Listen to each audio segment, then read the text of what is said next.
Ayan, dito sa Osaka, Japan, makakakita ka na yung mismong ulo ng tuna, oh. Ayan pala yung loob ng mata niya. Ayan, naka-display sila. Napatay yung then, fish. ito yung mismong loob ng mata ng tuna. Ayan, oh. Rest in peace, fish.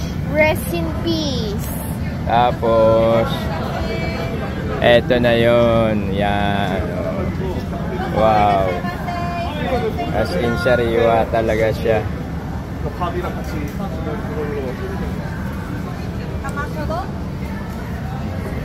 The most fatty tuna or togo, and there is medium fatty tuna. 그리고 장어산도 여기